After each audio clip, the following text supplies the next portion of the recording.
So we're gonna talk about the Horsch sprayer here today. First to start off, we got a 1,700 gallon tank. It's stainless steel. We have a 120-foot boom back here.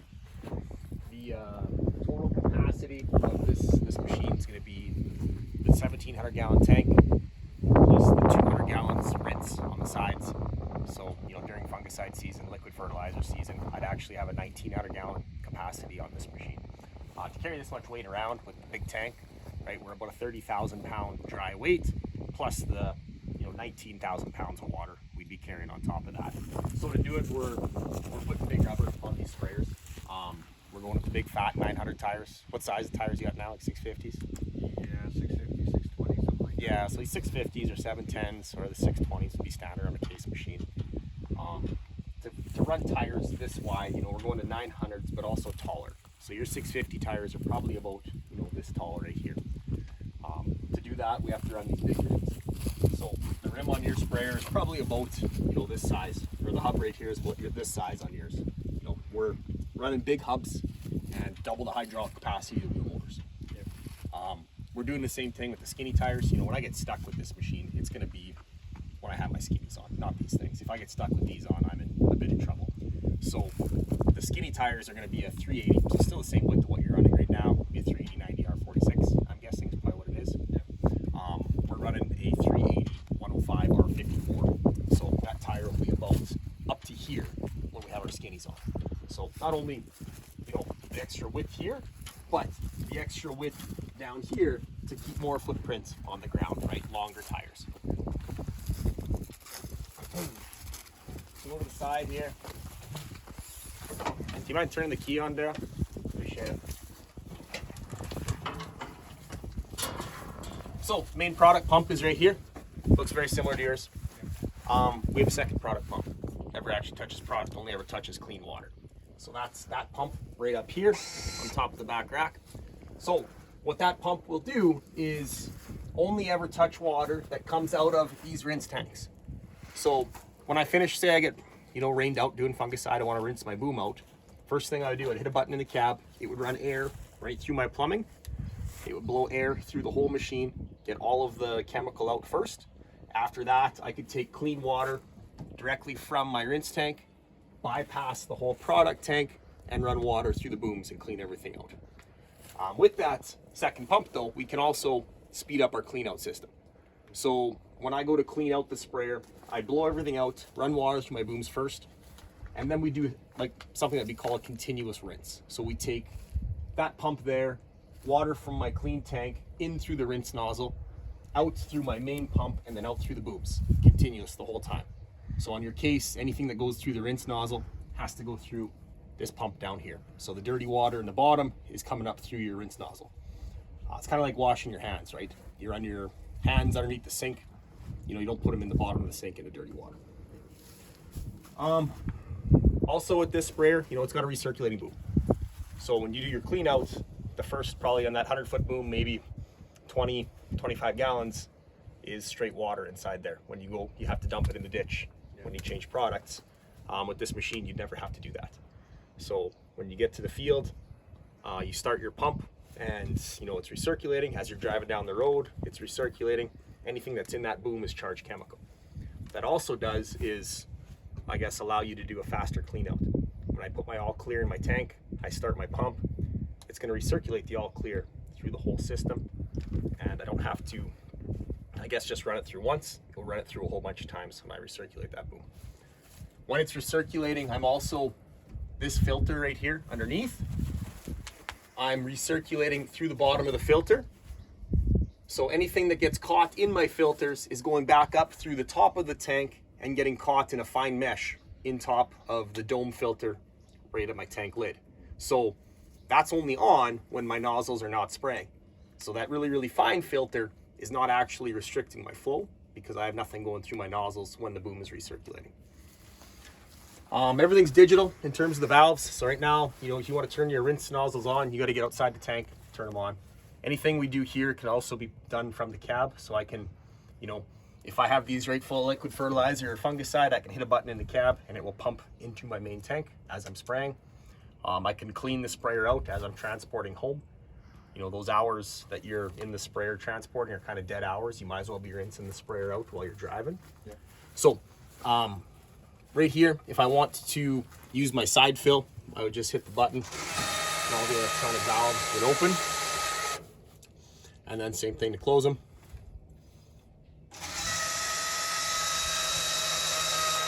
You can start your pump, you can start your agitation, you can start your rinse, all that stuff from out here. The digital tank levels are right here, so there's no sight gauges on this sprayer. Oh, okay. So filling at night, you know, trying to find that little tennis ball or little ping pong ball inside the sight gauge, never have to do anymore. And also to clean out a sight gauge, it's chemical trap. It's not part of your rinse when you clean out the sprayer. Yeah. So to clean that, you'd actually have to unhook it, put a garden hose through it, and clean it out. So we do digital tank level sensors like the fuel tank on your truck. When it shows 0, there's 0 gallons left in that tank. So when I get down to the last 100 gallons in my tank and I'm wondering, do I have enough to finish this quarter section or not? Do I have to change my rate? I will know exactly how much is in there before it turns into a problem. In that case, I probably just throw some water from my rinse tank into the main tank and dilute the solution a little bit and finish the field. So it also has a digital tank level of your rinse tank. Other things on here, if we go through the monitor, we got a light up top here. We have the ability to just start our washing. All it is just hit the power button and it opens all the correct valves to rinse out the machine.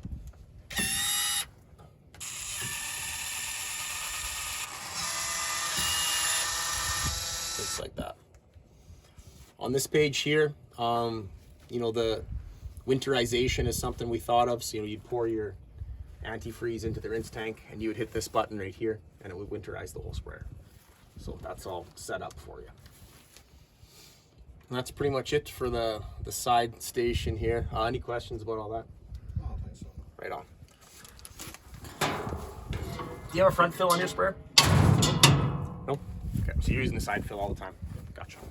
Where the year before front fill was an option. Yeah. Then also over here, more storage. You throw some chemical jugs, maybe some hydraulic fluid, whatever you need over there. Let's walk down the boom here now. So you can turn the key off if you want to. The whole idea behind this sprayer is, you know, running the boom at this height. So I'm guessing your sprayer, you're probably running about how high? I think ours is set at 32. Somewhere around here, something like that. So, you know, this height here compared to your nozzle down here, it's going to be a significant, you know, more drift. Yeah. Days like today, that don't matter.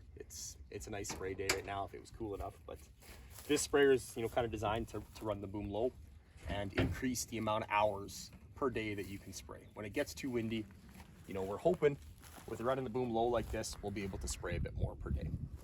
So the sensors on it, we have 8 sensors. First one's right here. Got another one right here. This hydraulic cylinder won't exist on your sprayer.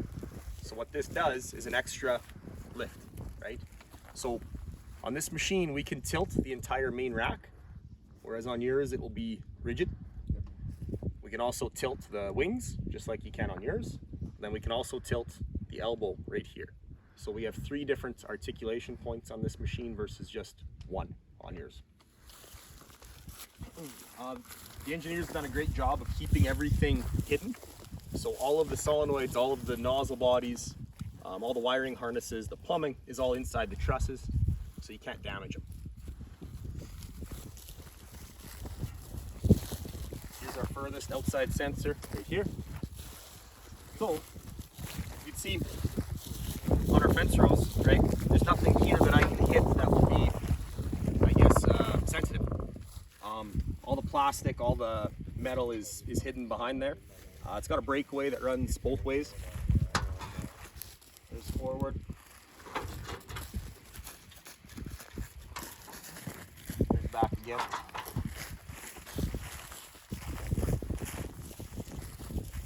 Any questions so far? Okay. So this pipe right here, going along the top, that's our recirculation line. So your sprayer won't have that either. When you start that pump, you're getting pressure and you're spraying, you're getting pressure coming this way on the line. As soon as the nozzles turn off, this line reverses. You're still getting pressure coming from the middle through this bottom pipe, but now this line's going this way back towards the tank.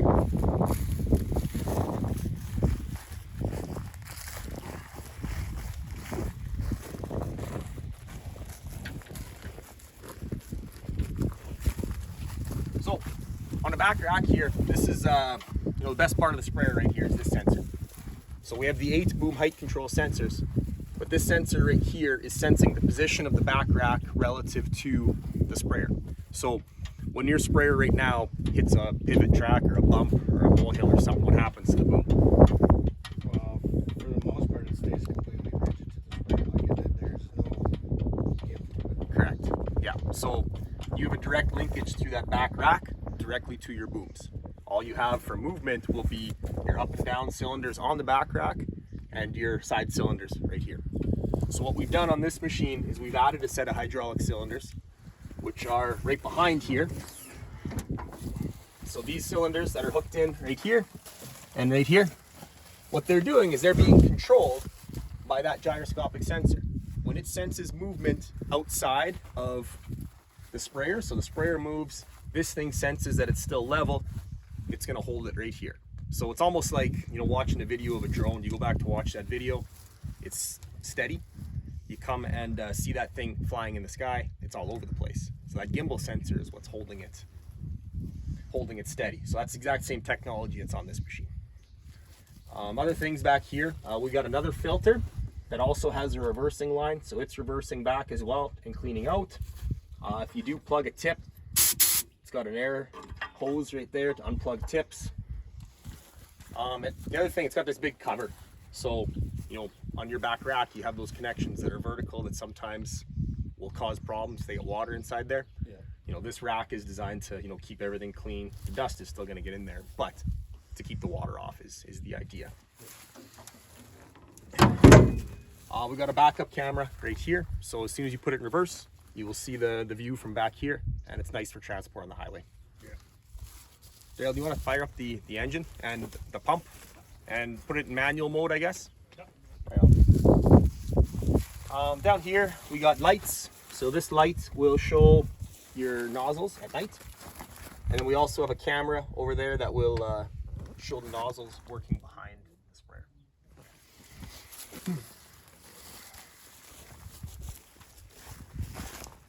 So underneath, you'll see this guard. What this is for is if you do happen to run this thing into the ground, this guard's gonna hit first instead of the nozzles. So, Cash yesterday ran this boom into the ground by accident, by hitting the button the wrong way, and we didn't break any nozzle bodies. We didn't break any electronics. All it did was just run this into the ground. And that's the whole goal. We don't want to have to stop and do some fixing, put on a new nozzle body, put on a new tip. We want to be able to keep spraying. So same thing on this side. The end of the boom's all protected. What this has is same as your aim command system. We still have the solenoids, but what it's doing now is individual nozzle control. So you have as you go into an applied area, each nozzle will turn off individually. Secondly, we have turn compensation. So on your field corners, if you're making a counterclockwise turn, these nozzles will spin way faster than the ones on the inside. Other things you can do, you can put out more chemical behind the tires if you want for dust. Doing burn off this year, dust was a big problem. If you look, while we're waiting for him to get it fired up here, if you look down this way, you'll see the length between those back tires and where the boom is. When you run your boom this low like this, you have, I guess, less time for that dust to interact with the chemical. If you can get it down low fast enough, that's what the goal is. So, for you running your boom height at about 32, you're probably somewhere around here, right? So when we look at it from the end, we're going to see more drift on the end with the boom higher, and way less when it's down low.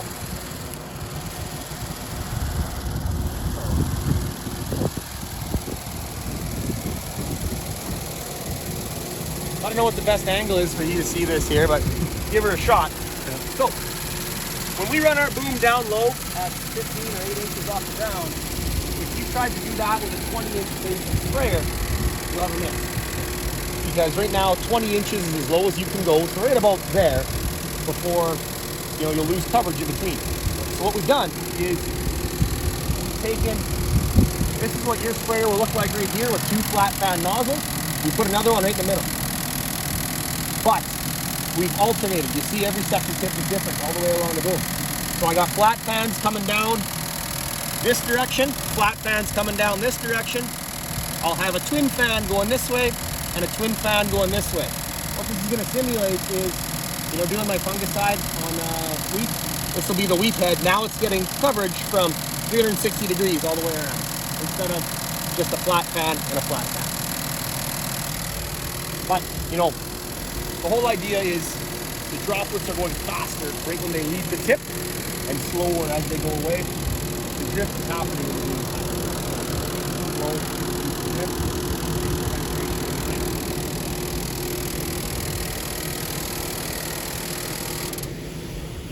So what this looks like right now would be a 20-inch spacing sprayer with just flat fans. But and there's what it looks like again, 10 inches. Same rate. Now we have twin fans on 20 inches right now. So the machine can spray at 10 or 20 inches. Just like that.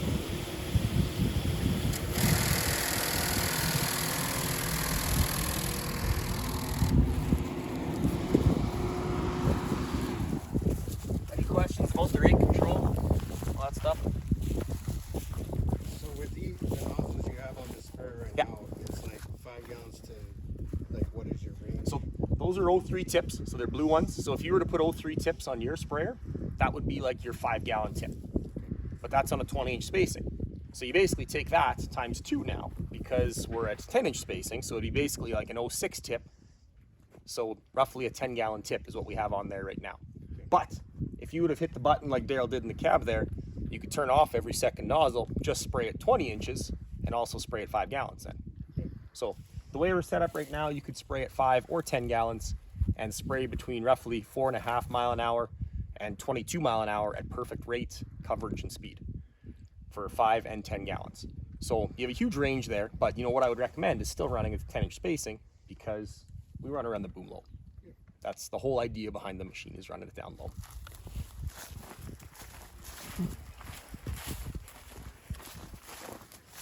So over here, I was telling you about the distance to get that dust away from the crop underneath when I'm doing the burn off. This canvas right here we put on for mud, hoping we would have mud. Didn't get any.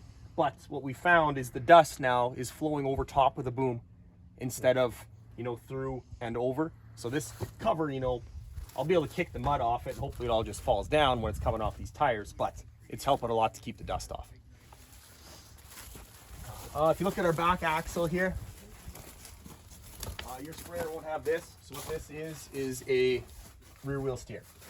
So when I make my turn doing fungicide or desiccation, these back tires are going to follow the front tires. And, just less damage.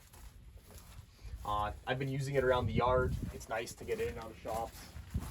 Really, really slick. This right here. I'm guessing it also helps with your ground disturbance. I don't really use it much for that, but When I notice when I'm spraying, if I'm making end turns at 10 or 11 miles an hour, I'm kind of ripping everything up. Yeah, you're gonna have one track instead of 2. So a lot of the times what I do when I'm spraying is in this time of year, whether I'm in burn off or in crop herbicide, before I put my skinnies on. So basically whenever I have my fats on, I'll take my back tires, put them all the way out like they are. I'll take my front tires and put them all the way in. What that's gonna do is, number one, less dust, because the second track is usually the one that's kicking up the dust. Number 2, the crop seems to bounce up faster with 4 tracks instead of just 2. Yeah, So it's the second tire that's doing that damage by, when the wheat gets bent over, but then the second tire hitting it really smacks it down. So, run those first set of tires all the way in, back set all the way out. Here we have more storage on the side. And we have def tank, fuel tank. If you look inside here, the engine is the same as your case sprayer. So it's a 6.7 liter FPT engine, 310 horsepower. So, you know, these filters are going to look very similar to the ones that you already work on. And you know exactly how hard it is to do the maintenance on that machine compared to what this is right here. So, you know, pulling off these fuel filters, this is your hydraulic filter right here. You know, I don't even need a wrench. I can just spin this by hand right here. It would be a big, big plus. Your sliding axles, do you use those in and out very much? In hills, yeah. Yeah. So when you trade those machines off that you have, these plastic slides inside here are probably going to be wore out. Yep. It's a non-greasable point on that sprayer. So what we did was we put grease nipples on the top, the bottom, and both sides on all 4 corners. So what that'll do is, you know, extend the life of these axles. If you look at the suspension underneath here, we have airbag suspension with double shocks. We can get, for guys that want more clearance, a hydraulic lift that'll give you an extra 40 centimeters of lift by putting a hydraulic cylinder here and here. But, you know, for you guys down Milk River, I don't think you'll ever need that. We're not going corner. No. I don't know much about that either. So, anyways, with this air system though, you know, if we go with an auto select, we also have another rate control that uses air plungers to select the right tip. So it uses the same air. Also, we have a cab suspension on here, and we use the air from these airbags to blow out the chemical out of our boom. There's our engine mounts here. Go to the front fill.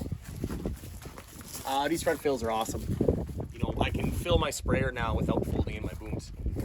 And I just pull up to the edge of the field, I run a hose across and fill it here. With this, no more sight gauges. So this is going to show me exactly how many gallons are in the sprayer, even at night. So when I'm filling at night, you know, it's tough to see that sight gauge. This will really help me out here. I got more storage in the front. This is a camera right here, it looks straight down. What this will be is for the row crop guys to get in between corn rows. I've been using it to get on and off trailers, and also going through construction zones and on the bridge over here. You can see exactly where this outside tire is going to hit. So once you get in the cab, you'll notice, but no fuel tank. The vision is perfect. Whether the booms are folded in or folded out, you're going to have perfect visibility. So transporting, going through intersections, that 100-foot boom that you have right now folds over the top and blocks both side windows completely right now. So you got to kind of peek through there going through intersections. This one will be wide open. The lights, I was going to put light bars on it. I didn't. The lights are fine. They work great at night. Won't have a need for that. We'll crawl up to the top here. They'll see your video better.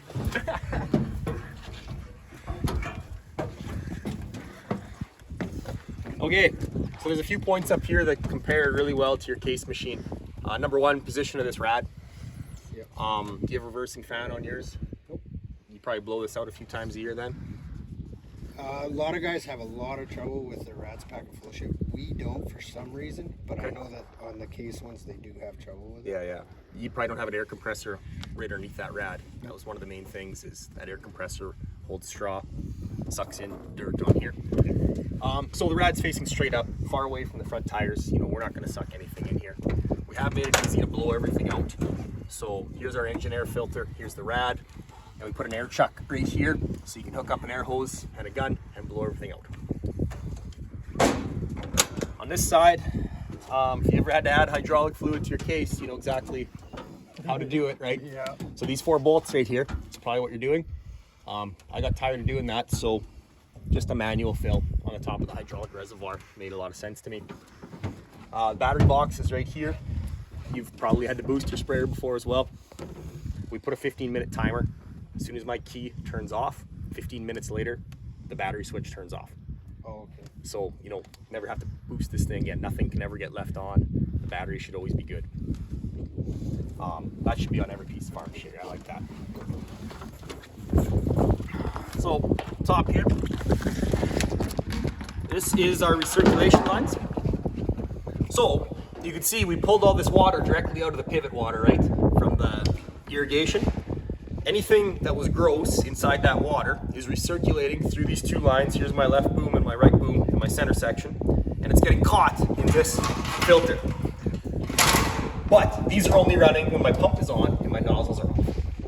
And then the filter's reversed, everything gets caught in here. I'll dump this out when it rains or when I have time, probably the same day I grease my boom, and clean all that out. This guy right here is just the rinse nozzle to clean all this out right here. On top of the tank, you see we have the receiver right here.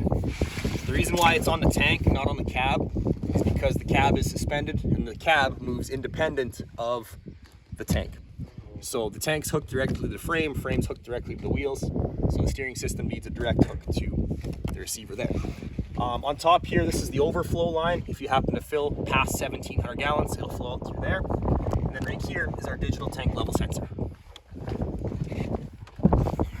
We'll take a look inside the cab. You can see the cab moves, not independent. There's our airbags for the cab right here.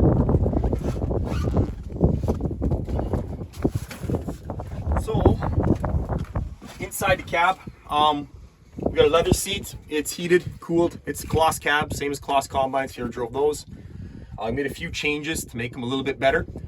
We have foot pegs coming on the new ones. We put in the wireless cell phone charger and holder right here. It's got all Bluetooth radio, so I can spray a headlamp and still talk on the phone, and it works good, which is nice. On your case, you know, these speakers will be inside the headliner versus these ones are out, so the sound is better. And then we put this big cup holder here. You know, I'll have room to hold a big coffee mug, a water bottle, maybe a beer or two. Then underneath the seat here, it does have a fridge. The joystick will be a little bit different than what you're used to. We have cruise control now. When you drive your sprayer, it is going to have a throttle right here where you max it out probably 2100 RPM. On this machine, it's going to select the right engine RPM for whatever speed you want. So when I'm sitting still here, it'll be sitting at 800 RPM all the time, no matter what. As soon as I'll never have to, you know, start my pump with my throttle at full blast and blow a product line. That'll never happen on this machine because it'll be impossible to do. So when I'm going through a field and I hit a hill, the RPM will increase. I go down that hill, the RPM decreases. And it'll select, you know, the right RPM all the time. That decreases the cab noise and uses less fuel. Other than that, you know, it's got the four-wheel steering controls up here, all my different boom height controls, the extra hinging boom. You have a perfect view in front, no fuel tank, no engine in front. Any questions about all that? I don't think so. Okay. Right on. So is that like the New Holland combine? You just push it ahead till you get to the speed you want, let it come back to neutral? Yeah, so this, every time you push it forward, it comes back to neutral, or back, goes back to neutral. So it's very similar to a Fendt or a New Holland combine. So you driving your New Holland combines, this will be familiar. You know, every time you tap it forward, it's going to add speed. Every time you pull it all the way back like that, it'll go back to neutral. We do have a foot pedal down here, so you can control speed if you want with your foot. Oh, okay. And also this is actually a brake. It won't put you into neutral. So it's a brake like your truck. Not like a case sprayer. It's not going to hammer you into the windshield. Yeah. So, you know, if you back that sprayer of yours into a ditch or trying to load onto a trailer, you can get yourself in some hairy situations with that thing because this puts you into neutral every time you touch it. Yep. Just going to show you. Yeah, that's pretty much it for the cab. I'll run you through the monitor once you start driving the sprayer. So, should mention though, whatever monitor you like, we put in. So this is a Raven Viper 4. We could put in a John Deere 4640. We could put in any of the Trimble monitors. You know, it's all ISOBUS control. So I've made all three of those work already, and the auto steer works on all of them. But it won't work with the Pro 700 because, you know, CNH monitor for that one. But, you know, most new case sprayers are coming with this Viper 4 anyways. I think that's it. So, cut.